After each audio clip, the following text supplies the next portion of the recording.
সম্মানিত দর্শক মণ্ডলী, আসসালামু আলাইকুম। আশা করছি সকলেই ভালো আছেন। আরেকটি নতুন ভিডিওতে আপনাদের স্বাগত জানাই। আজকের ভিডিওতে আপনারা দেখতে পারবেন ঢাকা বিশ্ববিদ্যালয় যে ছাত্র সমাগমের মাধ্যমে এবং জনগণের কল্যাণকর যেসব উদ্যোগ রয়েছে সেই উদ্যোগগুলি সম্পর্কে। আমরা এখন বর্তমানে অবস্থান করছি ঢাকা বিশ্ববিদ্যালয়ের কেন্দ্রীয় খেলার মাঠ এবং জিমনেশিয়ামে। ঢাকা বিশ্ববিদ্যালয়ের কেন্দ্রীয় খেলার মাঠ, এই গ্যালারিতে আপনারা দেখতে পাচ্ছেন খাবার, কাপড় চোপড় সহ অনেক কিছু, যা কিনা গ্যালারিতে জায়গা হওয়ার মতো অবস্থা নেই। এ যেন ঢাকা বিশ্ববিদ্যালয় নয়, মনে হচ্ছে বাইতুল মাল।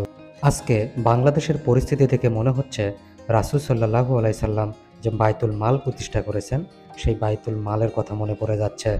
মনে হচ্ছে যেন তিনি যে বাইতুল মাল প্রতিষ্ঠা করেছিলেন তারও একটি বর্তমান ধারাবাহিক রূপ। অসাধারণ দৃশ্য, প্রচুর পরিমাণে মানুষজন আসছেন তাদের খাবার ও কাপড়চোপড় নিয়ে বন্যার্তদের সহযোগিতার জন্য। রান্না করার সকল কিছু জিনিসপত্র নিয়ে মানুষজন হাজির হচ্ছেন। সত্যিকার অর্থে এমন ঢাকা বিশ্ববিদ্যালয়, এমন ছাত্র, এমন জনগণ গত ২০ বছরে মানুষ হয়তোবা দেখতে পারে নাই। ছাত্রছাত্রীরা এখানে স্বেচ্ছাসেবক হিসেবে কাজ করছেন। এছাড়া বিভিন্ন পেশাজীবী লোকজন যারা রয়েছেন তারাও এখানে কাজ করে যাচ্ছেন স্বতঃস্ফূর্তভাবেই। কারো মনে কোনো দ্বিধা নেই, যে যার অবস্থান থেকে যতটুকু পারছেন করে যাচ্ছেন।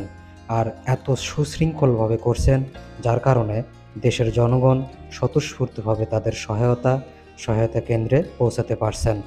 ভিডিওর মাঝে আপনাদের সামনে একটি কথা শেয়ার করছি। আমি নিয়মিতভাবেই ভিডিও আপলোড করে থাকি। আমার এই ছোট্ট চ্যানেলটা যদি আপনাদের ভালো লেগে থাকে, আপনাদের কাছে রিকোয়েস্ট থাকলো যদি সম্ভব হয় চ্যানেলটি সাবস্ক্রাইব করে আমার এই ছোট্ট পরিবারের সদস্য হয়ে থাকবেন ইনশাআল্লাহ।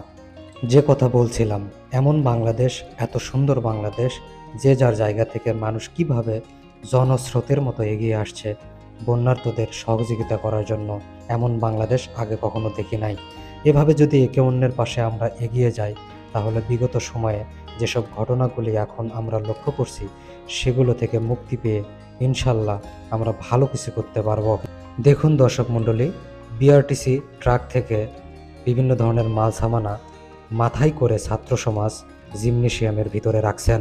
এছাড়া লাইন ধরে স্বতঃস্ফূর্তভাবে কি পরিমাণ ট্রাক যে ঢুকছে তা বলাই বাহুল্য।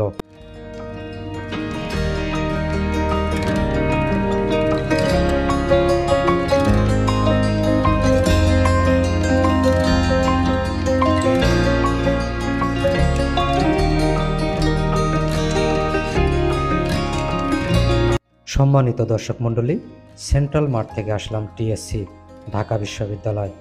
আপনারা হয়তো অনেকেই অবগত আছেন ঢাকা বিশ্ববিদ্যালয়ের যত আন্দোলন, যত কিছুর সমস্যা, যত কিছুর রাজনীতি, সব কিছুই মোটামুটি টিএসসি কেন্দ্রিক এবং শাহবাগ কেন্দ্রিক।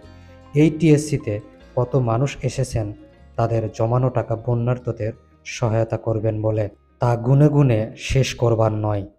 অনেক ভিডিওতে দেখেছি ছোট ছোট বাচ্চারা তাদের মাটির ব্যাংকে জমানো টাকা দিয়ে যাচ্ছেন টিএসসিতে।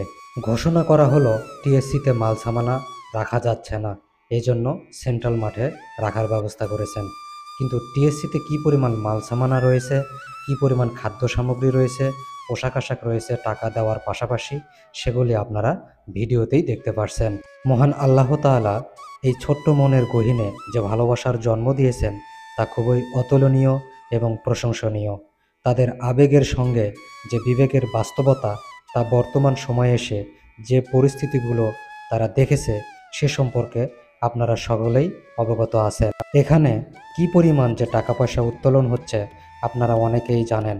প্রথম দিনে 1 কোটির ওপরে, দ্বিতীয় দিনে 2 কোটির ওপরে এবং তৃতীয় দিনে 3 থেকে 4 কোটির ওপরেও বেশি টাকা এখানে উত্তোলন হয়েছে। এগুলো শুধুমাত্র মানুষের প্রতি ভালোবাসা থেকেই আসে। আর বিশেষ করে ছাত্র সমাজ যা দেখিয়েছে সে সম্পর্কে বলার কিছু নেই। আপনারা স্বচক্ষে প্রত্যক্ষভাবে অবলোকন করেছেন। এভাবেই এগিয়ে যাক আমাদের 18 কোটির বাংলাদেশ।